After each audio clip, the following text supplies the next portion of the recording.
యేసులో ఆనందం.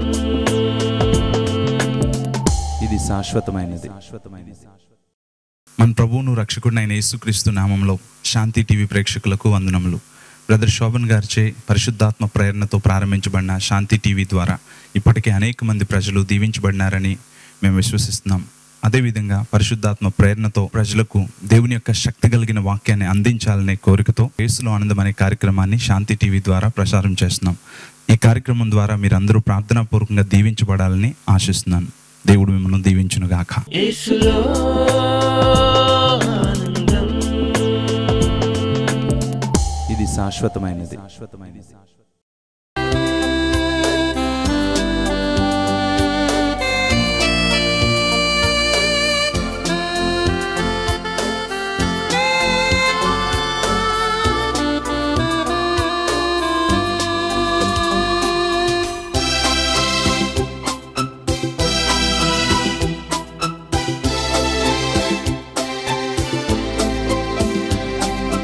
ప్రేమ యేసుని ప్రేమ నాకున్న చాలు, యేసుంటే మేలు వేరే ఏమి వద్దు,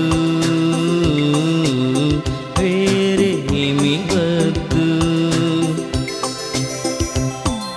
ప్రేమ యేసుని ప్రేమ.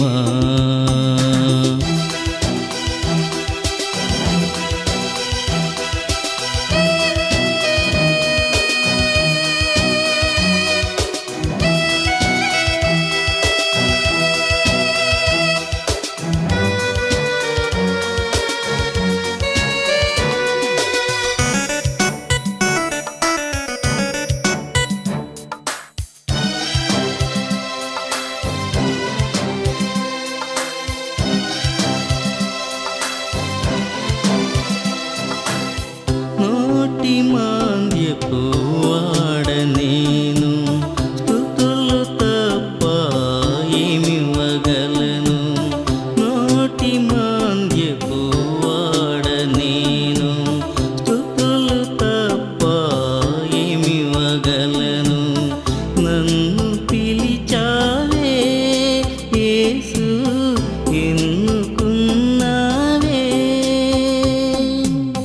నన్ను పిలిచావే యేసు, ఎన్నుకున్నావే. నీదు సేవే నాకు ప్రియము, నిన్ను చాటే బ్రతుకు చాలు. నన్ను నడుపుము నీదు త్రోవలు, నా యేసువా, నా యేసువా. ప్రేమ యేసుని ప్రేమ. యేసులో ఆనందం. ఇది శాశ్వతమైనది. 27వ కీర్తన దావీదు రచించిన కీర్తన. వీరందరూ కూడా మనకంటే ముందు భూమి మీద జీవించి దేవుని కొరకు గొప్ప వాటిని చేపట్టి దేవుని యొక్క రాజ్యంలో చేర్చబడిన వారు. పరిశుద్ధాత్మ ప్రేరణతోనూ అనుభవాల్లో నుంచి దేవుడు వారిని నడిపించి రచించిన కీర్తనలు ఇవన్నీ కదా. మనం చూసినట్లయితే హెబ్రీయులకు రాసిన పత్రిక 12వ అధ్యాయం 1వ వచనంలో ఒక మంచి మాట ఉంటుంది. ఇంత గొప్ప సాక్షి సమూహము మనలను మేఘం వలె ఆవరించి ఉన్నందున మనము కూడా ప్రతి భారమును సులువుగా చిక్కులు పెట్టు ప్రతి పాపమును విడిచిపెట్టి విశ్వాసమునకు కర్తయు దాన్ని కొనసాగించువాడునైనా యేసు వైపు చూచుచు పందిరంగమందు ఓపికతో పరిగెత్తుదమో అని చెప్పి దేవుడు రాయించాడు. అక్కడ ఏమంటున్నాడు? ఇంత గొప్ప సాక్షి సమూహము మనలను మేఘము వలె ఆవరించి ఉన్నందున అని చెప్పి అక్కడ రాయించాడు. సో అక్కడ ఒక పెద్ద మేఘం ఉంది. ఆ మేఘానికి పెట్టిన పేరేంటో తెలుసా? సాక్షి సమూహము అన్నాడు. ఆ క్లౌడ్ ఏంటంటే సాక్షి సమూహం. వారందరూ ఎవరంటే మనకంటే ముందు భూమి మీద నివసించిన దేవుని యొక్క భక్తులు. హెబ్రీయులకు రాసిన పత్రిక 11వ అధ్యాయంలో మీరు చదివినట్లయితే ఆ విశ్వాసుల చెట్ట అంతా కూడా అక్కడ ఉంటుంది. అబ్రహాము, ఇస్సాకు, యాకోబు, దావీదు, మోషే, ఒకటేంటి అనేక మంది విశ్వాస వీరుల యొక్క చిట్ట అంతా ఉన్నాక అప్పుడు అంటారు ఇంత గొప్ప సాక్షి సమూహం మేఘము వలె మనలను ఆవరించి ఉన్నందున. మనం బయటకు వెళ్తే కూడా ఎన్ని మేఘాలు ఉన్నాయి కదా. అలాగనే మనకి ఒక విశ్వాస మేఘం అనేది ఒకటి ఉంది. మన జీవితంలో ఎప్పుడు చూసినా మనకి కష్టాలు వచ్చినప్పుడు, బాధలు వచ్చినప్పుడు మా తాత ఏం చేసేవాడు, మా అమ్మ అయితే ఏం చేసేది, మా యొక్క అబ్రహాం తాతయ్య అయితే ఏం చేసేవాడు, దావీదు భక్తుడు, నా పితరులు వీరందరూ ఏం చేసేవారని ఒకసారి ఆ మేఘంలోనికి చూడాలి. ఏ మేఘం అది? విశ్వాస మేఘం. ఆ విశ్వాస మేఘంలోనికి చూస్తే అందులో వాళ్ళందరూ మనకి సైగ చేస్తుంటారు. హే చూడండి చూడండి, నన్ను చూడండి, నాకు కష్టాలు వచ్చాయి, నాకు బాధలు వచ్చాయి, మేము ఏ విధంగా సాధించామో చూడండి, మమ్మల్ని గురించి ఆల్రెడీ ఉన్నాయి, చదవండి అని చెప్పి వారంట మనకి సైగ చేస్తున్నారంట. సో మనం కూడా ఆ మేఘంలో చేర్చబడబోక మునుపు ఈ జీవితంలో వచ్చిన ప్రతి కష్టంలో కూడా మన పితరులు ఏ విధంగా నిర్ణయాలు తీసుకున్నారు, ఏ విధంగా వారి జీవితాల్లో కూడా మనలాంటి కష్టాలు బాధలు వచ్చాయి అన్నది మనం ధ్యానించినప్పుడు మనం కూడా వారిలాగానే ప్రతి పరిస్థితిని జయించగలుగుతాం. మనం కూడా ఆ మేఘంలో ఉండగలుగుతాం. మనం కూడా దేవుని నామాన్ని మహింపరచగలుగుతాం. సో ఆ మేఘంలోనే ఉన్నాడు ఈ యొక్క దావీదు భక్తుడు. ఈ దావీదు భక్తుడు ఇక్కడ ఏమని అంటున్నాడు తెలుసా? యెహోవా నాకు వెలుగును రక్షణయునై ఉన్నాడు, నేను ఎవరికి భయపడదును, యెహోవా నా ప్రాణదుర్గము, ఎవరికి వెరతును. మీరు ఇక్కడ ఈ 2-3 వచనాల్లోనే నేను భయపడను, నా హృదయం భయపడదు, నా హృదయం వెరవదు, నేను ధైర్యాన్ని విడిచిపెట్టను, నేను ఎప్పుడు ధైర్యంగానే ఉంటాను, నేను భయపడను అని చెప్పి 4 సార్లు దావీదు భక్తుడు ఈ కీర్తనలో చెప్తున్నాడు. సో ఎటువంటి పరిస్థితిలో ఉన్నాడు అనంటే 2వ వచనంలో ఏమనుంది? నా శరీర మాంసం తినుటకై దుష్టులు నా మీదకి వచ్చినప్పుడు. దావీదు భక్తుని యొక్క జీవితంలో చాలా భయంకరమైన పరిస్థితులు ఉన్నాయి అంటున్నాడు. నా శరీర మాంసాన్ని తినడానికి దుష్టులు వచ్చినప్పుడు అని చెప్పి అంటున్నాడు. నా కొరకు పొంచి ఉన్నవారు అని చెప్పి ఒక సందర్భంలో అంటున్నాడు. సో ఇవన్నీ మనం చూసినప్పుడు అలాంటి భయంకరమైన పరిస్థితుల్లో కూడా అంటున్నాడు, నేను భయపడను, నా హృదయం వెరవదు, నేను ధైర్యాన్ని విడిచిపెట్టను అని చెప్పి అంటున్నాడు. సో దావీదు భక్తుని యొక్క ధైర్యానికి కారణం ఏంటి? మన జీవితంలో మనం అనేక సార్లు అధైర్యపడిపోవడానికి గల కారణం ఏంటి? దావీదు భక్తుడు చేసుకున్న ఏర్పాట్లు, దావీదు భక్తుడు తీసుకున్న నిర్ణయాలు దావీదు భక్తుని జీవితంలో ఎన్నో వ్యతిరేకతలు వచ్చినా వాటన్నిటిలో ధైర్యంగా ఉండేలా చేసింది. బైబిల్లో మనం ఈ ఒక్కసారే కాదు అనేక సార్లు దావీదు భక్తుడు నేను భయపడను, 10,000 మంది దండెత్తి నా మీదకి వచ్చినా నేను భయపడను, కావున పండుకొని నిద్రపోయి మేలుకొందును, యెహోవా నా శత్రువు యొక్క దవడ ఎముకను కొట్టువాడు నీవే అని చెప్పి అంటున్నాడు. సో ఇంత ధైర్యంగా దావీదు భక్తుడు ఉండడానికి గల కారణం ఏంటి? కేవలం దావీదు భక్తుడు నేను భయపడను అని నోటి మాటతో చెప్పడమే కాదు, పరిస్థితులు ముందుకు వచ్చినప్పుడు కూడా దావీదు చాలా ధైర్యంగా ఉన్నాడు. గొల్లియాతును చూసినప్పుడు ఎంతమంది భయపడ్డారు? ఇశ్రాయేలు సైన్యం మొత్తం భయపడ్డారు. సౌలు రాజు కూడా భయపడ్డాడు. దావీదు ఒక్కడే గొల్లియాతును చూసి భయపడలేదు, ధైర్యంగా అక్కడ కూడా ఉన్నాడు. అంటున్నాడు సౌలు రాజు, దేవుడు నీకు తోడై ఉన్నాడు, నువ్వు వెళ్ళు అని చెప్పన్నాడు. వాళ్ళకి దేవుడు తోలుగలేనా? ఉన్నాడు, కానీ వారు ధైర్యం విడిచిపోయిన వారు. కానీ దావీదు ధైర్యంగా ఉన్నాడు. సింహం ఎలుగుబంటి వచ్చినప్పుడు దావీదు ధైర్యంగా ఉన్నాడు కనుకనే సింహాన్ని ఎలుగుబంటిని చీల్చగలిగాడు. సో ధైర్యం ఏం చేసింది? దావీదు భక్తుని జీవితంలోనికి వచ్చిన మహానుభావుల్లాగా, ఆజానుభావుల్లా కనిపించిన వాళ్ళు, మరి భయంకరమైన జంతువులు లాంటి వారు వచ్చినప్పటికీ కూడా వాటన్నిటిని దావీదు జయించగలిగాడు. దానికి కారణం ఏంటో తెలుసా? నేను భయపడను అని చెప్పడమే కాదు, నేను భయపడను అని చేతల్లో కూడా చూపించాడు. సో ఈ విధంగా చూపించడానికి గల కారణం ఏంటి? కారణం ఒకటే అండి, తన జీవితంలో మొదటి రోజు నుంచి కూడా దేవుణ్ణి తనకు ఆధారంగా చేసుకున్నాడు. అందుకనే తన జీవితంలో వేరే ఆలోచన లేదు, వేరే చూపు లేదు. ఎప్పుడు చూసినా తన జీవితంలో దేవుణ్ణి ఆధారంగా చేసుకున్నాడు. చూడండి మొదటి వచనంలో ఏమని చెప్తున్నాడు? యెహోవా నాకు వెలుగును రక్షణయునై ఉన్నాడు, నేను ఎవరికి భయపడదును. నెంబర్ 1, ఎందుకు భయపడను అంటున్నాడు అంటే యెహోవా నాకు వెలుగును రక్షణయునై ఉన్నాడు. సో దావీదు దేవుణ్ణి తనకు వెలుగుగాను, దావీదు దేవుణ్ణి తనకు రక్షణగాను చేసుకున్నాడు. రక్షణ అంటే మనం కేవలం సాల్వేషన్ అన్నది మనం చూస్తాం. రక్షణ అనే దానికి ఇంకొక అర్థం ఏముందంటే ప్రొటెక్షన్ అని చెప్పింది. సో దేవుడే నాకు ప్రొటెక్షన్ కింద ఉన్నాడు, దేవుడే నాకు భద్రత కింద ఉన్నాడు, కనుక నేను భయపడను. దావీదు భక్తుడు ధైర్యంగా ఉండడానికి గల కారణం ఏంటంటే తన దేవుడు ఏమై ఉన్నాడో ఎరిగినవాడు, తన జీవితంలో దేవుని మీద ఆధారపడినవాడు. మన జీవితంలో కూడా తెలుసుకోవాలి, ఈ మేఘంలో నుంచి దావీదు భక్తుడు మనకి కూడా సాయం చేస్తున్నాడు. మన జీవితంలో మనం సేవిస్తున్న దేవుడు ఎవరో మనకు తెలుసుకోవాలి. రెండోదిగా యెహోవా నాకు వెలుగును రక్షణయునై ఉన్నాడు. ఇంకా ఎందుకు భయపడలేదు? 5వ వచనం చూడండి ఏమని అంటున్నాడు? ఆపత్కాలమున ఆయన తన పర్ణశాలలో నన్ను దాచును. ఎందుకు నేను భయపడను తెలుసా? రెండోదిగా ఆ వెలుగును రక్షణ అయిన ఆ దేవుడు నాకు ఆపదొచ్చినప్పుడు తన పర్ణశాలలో నన్ను దాస్తాడు. హల్లెలూయా! ఎంత గొప్ప వాస్తవాన్ని దావీదు భక్తుడు గుర్తించాడు. ఈ రోజున నీకు ఆపదొస్తే దేవుడు నిన్ను వదిలేస్తాడని నువ్వు అనుకుంటున్నావా? ఆపదొస్తే మనుషులు వదిలేస్తారు కానీ దేవుడు వదిలిపెట్టడు. అందుకోసమని దావీదు భక్తుడు ప్రాక్టికల్గా తెలుసుకొని అంటున్నాడు, ఆపత్కాలంలో ఆయన తన పర్ణశాలలో నన్ను దాచును. ఎందుకంటే తన జీవితంలో అనేక సార్లు దావీదును మనుషులు తరుముతున్నప్పుడు కొంతమంది మనుషుల్ని ఆశ్రయించాడు. ఆపదొచ్చినప్పుడు ఆశ్రయించినప్పుడు వారు అన్నారు, దావీదు రాజా నువ్వు జాగ్రత్తగా మా ఇంట్లో ఉండు, నువ్వు ఉన్నట్టు బయట ఒక్క మనిషికి కూడా తెలియదు, నీకు నాకే మాత్రం తెలుస్తుంది, నేను తాళం వేసుకొని వెళ్ళిపోతాను, ఇంట్లో రెస్ట్ తీసుకో అని చెప్పి దావీదు భక్తునికి ఆపదొస్తే ఎవరినో ఆశ్రయిస్తే వారు ఇంటినిచ్చి బయటకు వెళ్ళి శత్రువులు చెప్పేశారు, దావీదు మా దగ్గరే ఉన్నాడు అని చెప్పి. సో అలాంటి ఎన్నో అనుభవాలు చూసిన తర్వాత అంటున్నాడు, ఇలా మనుషుల్ని నమ్ముకుంటే పాడైపోతాను ఆపదొచ్చినప్పుడు అని చెప్పి అంటున్నాడు, నాకు దేవుడు వెలుగును రక్షణే ఉన్నాడు. ఆపత్కాలంలో ఆయన తన పర్ణశాలలో దాచును, తన గుడారపు మాటున నన్ను దాచును, ఆశ్రయ దుర్గం పైకి నన్ను దేవుడు ఎక్కిస్తాడు అని ఒక మంచి అవగాహన కలిగి ఉన్నాడు. ప్రియమైన సహోదరి సహోదరుడా, ఈరోజు మన జీవితంలో కూడా భయపడకూడని స్థితిలో ఉండాలి అంటే దేవుడు నీకు వెలుగు రక్షణే ఉన్నాడని తెలుసుకోవాలి. ఆయన ఆపత్కాలంలో నీకు ఆశ్రయం ఇచ్చే దేవుడు అన్న సంగతి నువ్వు తెలుసుకోవాలి. తన పర్ణశాలలో దాచే దేవుడు అని నువ్వు తెలుసుకోవాలి. ఎవరి పర్ణశాలలో అండి? దేవుని యొక్క పర్ణశాలలో. దేవుని ఇంట్లో నువ్వు ఉంటే ఎలా ఉంటుంది? నీకు ఎప్పుడైనా కష్టం వచ్చింది అనుకోండి, లేకపోతే ఎవరైనా కేసు పెట్టారనుకోండి, నువ్వు లాయర్ గారి ఇంట్లోనే ఉండిపోయావు అనుకో, ఎలా ఉంటుంది? నీకు చాలా చక్కగా ఉంటుంది, ఎందుకంటే మా లాయర్ గారు చూసుకుని నాకేం ప్రాబ్లం లేదు కదా. సో అలాగనే మనం డైరెక్ట్గా దేవుని ఇంట్లోనే మనం ఉంచేసుకుంటాడంట. దేవుని దగ్గర మనం ఉండిపోతే మనకి ఇక్కడ ఎక్కడ ఆపద వస్తుంది? అందుకని బైబిల్ ఏమని చెప్తుందో తెలుసా? ఆపత్కాలమున ఆయన నమ్ముకొనదగిన సహాయుడు అని చెప్పంటుంది.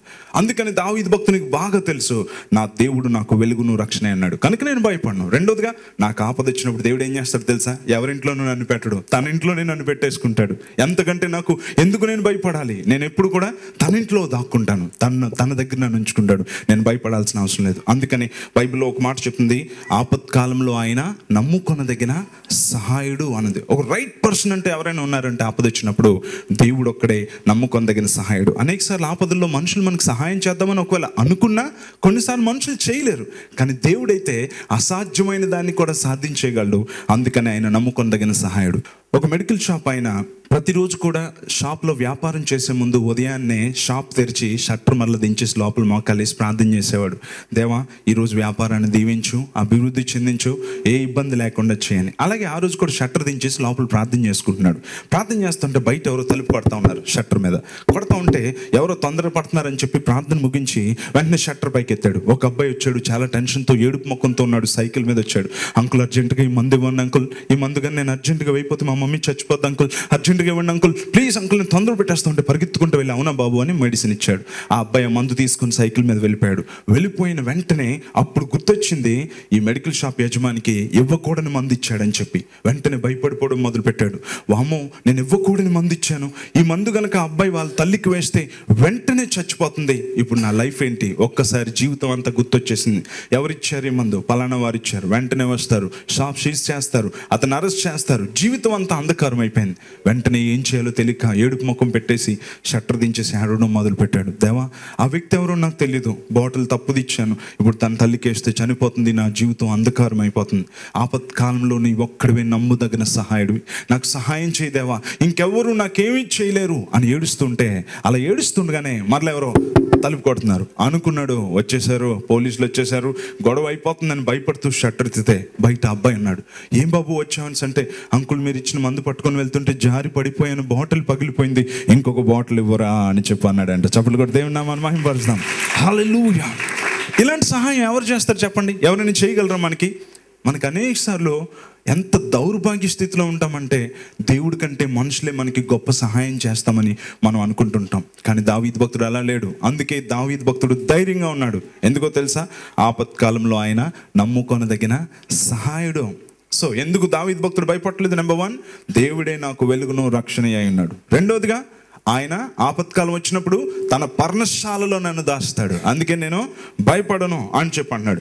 మూడవదిగా, ఎందుకు దావీదు భక్తుడు భయపడలేదో తెలుసా? చూడండి, ఇంకా మంచి మాట రాయించాడు 10వ వచనంలో, verse 10, నా తల్లిదండ్రులు నన్ను విడిచినను యెహోవా నన్ను చేరదీయను. ఎంత మంచి మాట తెలుసా అండి?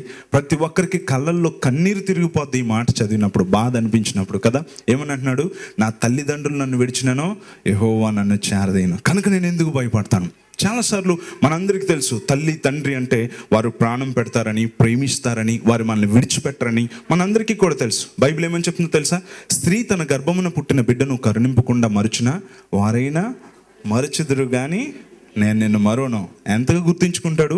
చూడు, మొన్న అరచేతుల మీదనే నిన్ను చెక్కుకొని ఉన్నాను. ఎస్, దేవునికి కన్న ప్రేమ అంటే ఏంటో తెలుసు, కన్న తల్లి ప్రేమ అంటే ఏంటో తెలుసు. కన్న తల్లి ప్రసవ వేదన పడి కంటుంది, కానీ యేసుక్రీస్తు మన కొరకు సిలువలో పడిన ప్రసవ వేదన అంతా ఇంత కాదు, అంత ప్రసవ వేదనతో నిన్ను కన్నాడు. అందుకే ఆయన అంటున్నాడు, దావీదు భక్తుడు, నా తల్లిదండ్రులు నన్ను విడిచినను యెహోవా నన్ను చేరదీయను. ఎంత అష్యూరెన్స్! ఈరోజు దేవుడు నీతోనే మాట్లాడుతున్నాడు. సో దావీదు భక్తుని యొక్క ధైర్యానికి కారణాలు ఉన్నాయి. ఏ మనిషినో, ఏ శక్తినో, డబ్బునో, ఆస్తినో, అంతస్తునో, తనకున్న అధికారాన్నో, ప్రభుత్వాన్నో ఆధారం చేసుకొని నేను భయపడను అని అన్నిసార్లు అంటలేదు. తాను ఎవరిని ఆశ్రయంగా చేసుకున్నాడో దాన్ని బట్టి మాట్లాడుతున్నాడు. ఎవరు? యెహోవా నాకు రక్షణ వెలుగై ఉన్నాడు కనుక నేను భయపడను. రెండవదిగా, నాకు ఆపద వచ్చినప్పుడు దేవుడు తన పర్ణశాలలో నన్ను దాస్తాడు కనుక నేను భయపడను. మూడవదిగా, నా తల్లిదండ్రులు అవసరమైతే నన్ను వదిలేస్తారేమో కానీ అప్పుడు కూడా దేవుడు నన్ను విడిచిపెట్టడు. హల్లెలూయా! ఎంత గొప్ప దేవుడు మన దేవుడు. ఈరోజు దేవుడు నీతోనే మాట్లాడుతున్నాడు. ఒకవేళ నువ్వు కష్టాల్లో ఉన్నావని, కొన్నిసార్లు మనం చూస్తుంటాం, కొంతమంది ఏడుస్తున్నప్పుడు ఎంత బాధ అనిపిస్తుంది అంటే, ఎందుకమ్మా ఏడుస్తున్నావు అంటే, అన్నయ్య నా ఫైనాన్షియల్ పొజిషన్ బాగోలేదని మా మమ్మీ డాడీ నాతో మాట్లాడడం మానేశారు. ఎందుకోసం అంటే నాకు డబ్బులు ఇవ్వాల్సి వస్తుందేమో అని చెప్పి నాతో మాట్లాడడం మానేశారు. ఎంతోమంది పిల్లలు కష్టంలో ఉన్నప్పుడు వారికి సహాయం చేయాల్సి వస్తుందేమో అని చెప్పి, వాళ్ళ జల్సాలకి ఎక్కడ తక్కువ అయిపోతాయేమో అని చెప్పి అనేక మంది తల్లిదండ్రులు వదిలేసేటువంటి పరిస్థితి కూడా ఉంది. కానీ దావీదు అన్నాడు, నా తల్లిదండ్రులు నన్ను విడిచిన యెహోవా నన్ను చేరదీయను. ఎంత మంచి మాట! ఈరోజు దేవుడు నీతో మాట్లాడుతున్నాడు.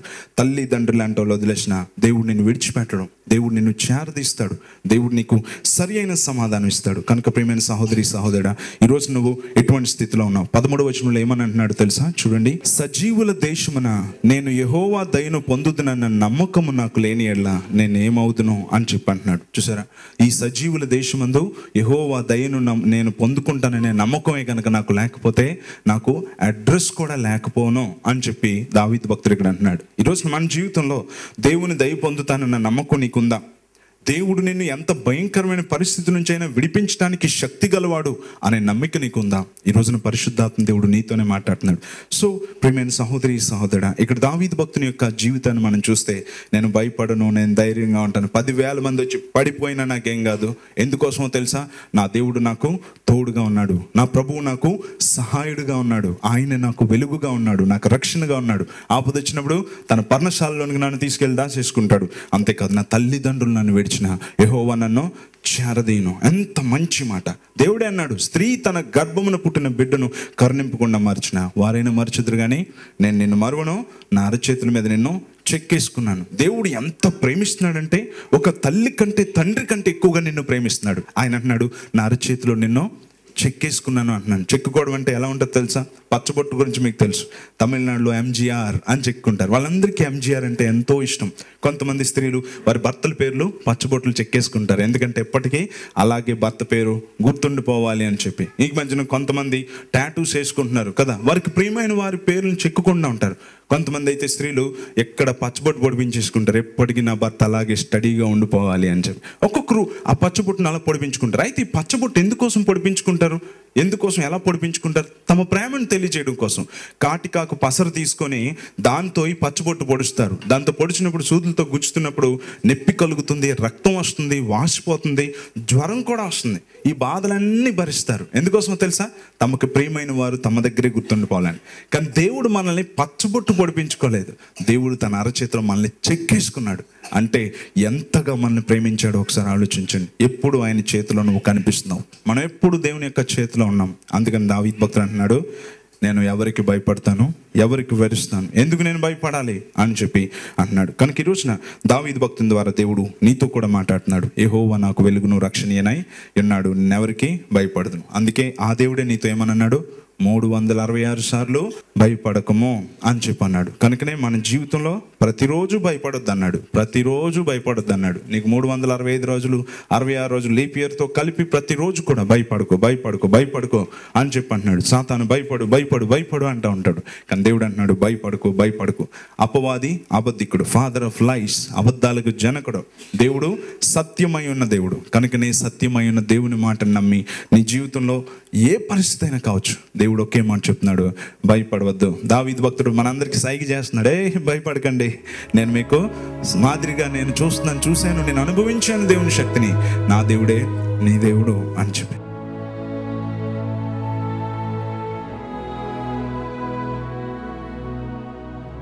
దావీదు భక్తుడు అన్ని సందర్భాల్లో భయపడకుండా ఉండడానికి కారణం ఏంటో మాకు తెలియజేసినందుకు నీకు వందనాలు. ఆ శక్తి రహస్యమే మా శక్తికి కూడా కారణమని ఈరోజు నువ్వు తెలియజేసినందుకు నీకు వందనాలు. విన్న మాటలను అనుసరించి నడుచుకున్నప్పుడు బండ మీద మా ఇల్లు కట్టబడుతుందన్న నీ మాటను అనుసరించి ఇక్కడున్న ప్రతి ఒక్కరి గృహం నాయన నిజంగా క్రీస్తు అనే బండ మీద కట్టబడును గాక. నీ కృప చొప్పున నూతన ప్రారంభాలు దయచేయండి, అశాంతి నుంచి విడిపించండి, ప్రతి గృహంలో ప్రార్థనలు జరగలకు సహాయం చేయండి, గొడవలు అల్లర్లు చికాకుల నుంచి విడిపించి ఐక్యతను ప్రేమతోనూ ప్రతి కుటుంబాన్ని కట్టమని అడుగుచున్నాం తండ్రి. నేను ఆర్థికంగా దీవించండి, అప్పు బాధల నుంచి విడిపించండి, పెట్టేవారుగా ప్రతి ఒక్కరిని చేయమని అడుగుచున్నాం తండ్రి. ఉద్యోగ ప్రయత్నాల్లో ఉన్న వారికి గొప్ప విజయం దయచేయండి. ఈ సమయంలో ఎంతమంది ఉద్యోగం కొరకు నాయన పరీక్షలు రాస్తున్నారో వారందరికీ గొప్ప విజయాన్ని దయచేయమని అడుగుచున్నాం తండ్రి. నేను ప్రతి ఒక్కరు వారి కష్టార్జితాన్ని అనుభవించగలటకు సహాయం చేయండి, మంచి సొంత గృహాలు దయచేయండి, మంచి ట్రాన్స్పోర్టేషన్ దయచేయండి. క్రైస్తవుడు అంటే మైనారిటీ కాదు మెజారిటీ అని అతి త్వరలోనే రుజువు చేయబడినట్లు ప్రతి క్రైస్తవుడు ఉన్నత స్థితిలో ఉండి నేను నామను మహింపరచగలటకు సహాయం చేయండి. ఈ వైరల్ ఇన్ఫెక్షన్స్ ఏ ఒక్కరిని ఇబ్బంది పెట్టకుండా సహాయం చేయండి నాయన తండ్రి. ఈ చికెన్ గున్యా ప్రభు, అదే విధంగా నాయన డెంగ్యూ ఫీవర్ నాయన ఇంకా ఎన్నో వైరల్ ఫీవర్స్ తో ప్రజలందరూ ఇబ్బంది పడుతుండగా వారిని కూడా కనికరించమని అడుగుచున్నాం తండ్రి. ప్రతి ఒక్కరికి యేసు నామంలో స్వస్థత కలుగును గాక తండ్రి.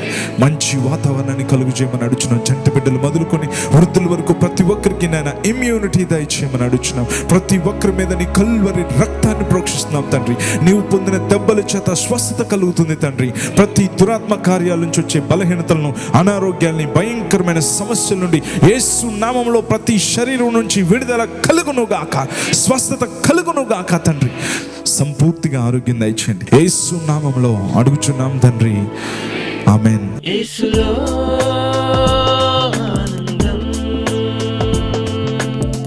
ఇది శాశ్వతమైనది.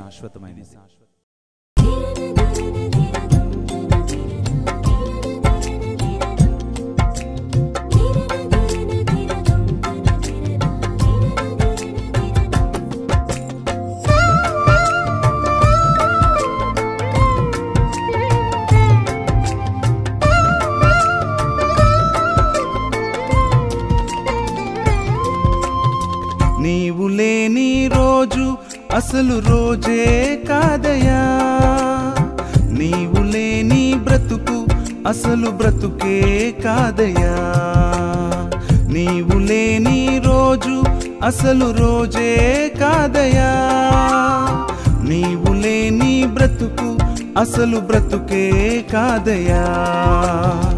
నీవే లేకపోతే నేనసలే లేనయ్యా, నీవే లేకపోతే నేనసలే లేనయ్యా. నీవు లేని రోజు అసలు రోజే కాదయా, నీవు లేని బ్రతుకు అసలు బ్రతుకే కాదయా.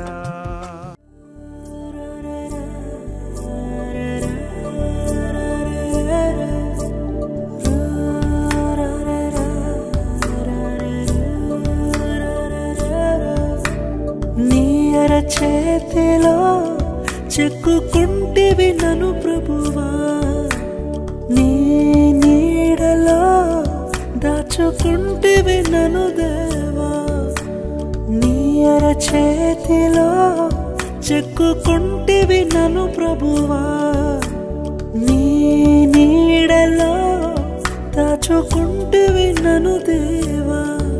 నీ రెక్కల చాటున దాగుకొని నిన్ను కీర్తించెదను, నీవు చేసిన మేళ్లను తలచుచునే ఇలా జీవించెదను.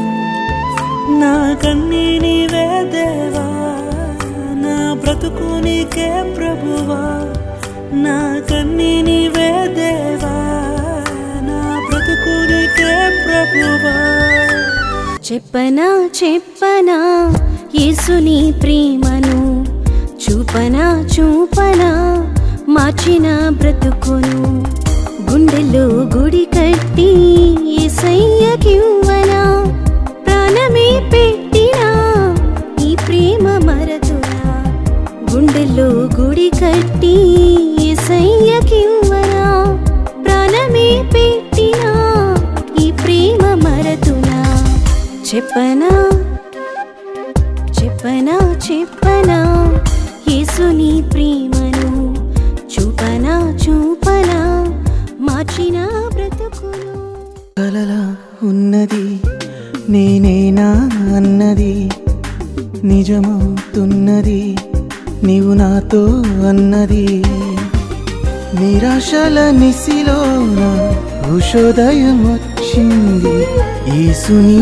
ప్రేమే నన్ను బ్రతికించెను నిరాశల నిసిలోన ఉషోదయం వచ్చింది యేసుని ప్రేమే నన్ను బ్రతికించెను కలలా ఉన్నది నేనేనా అన్నది నిజమవుతున్నది నీవు నాతో అన్నది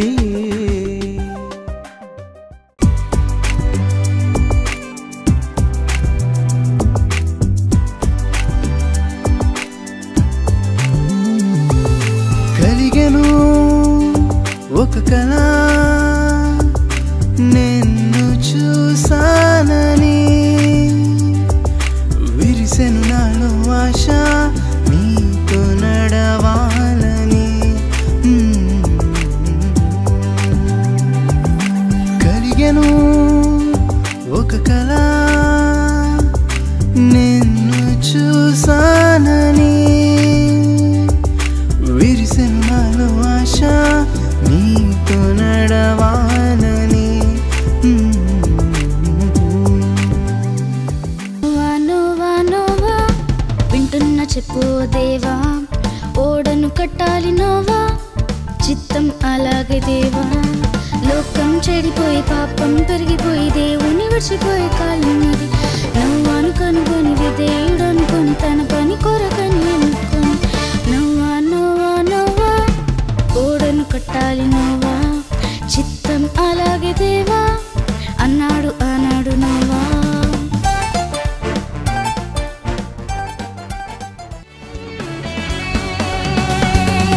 యేసయ్యా నీ నామం ఘనమైనది నీ నామం యేసయ్యా నీ నామం స్థిరమైనది నీ నామం యేసయ్యా నీ నామం ఘనమైనది నీ నామం యేసయ్యా నీ నామం స్థిరమైనది నీ నామం యేసులో ఆనందం ఇది శాశ్వతమైనది. మా చిరునామా brother Samuel Karmoji miracle centre plot number 70 door number 10-288-1/3 Visalakshi Nagar main road Visakhapatnam 530043. Our new address Brother Samuel Karmoji, plot number 70, door number 10-288/1/3 Visalakshi Nagar Main Road, Vishakhapatnam 530043, Andhra Pradesh, India. Our phone numbers 9701-400-777, 9848350332. Our website www.samuelkarmoji.com. Our email samuelkarmoji@gmail.com.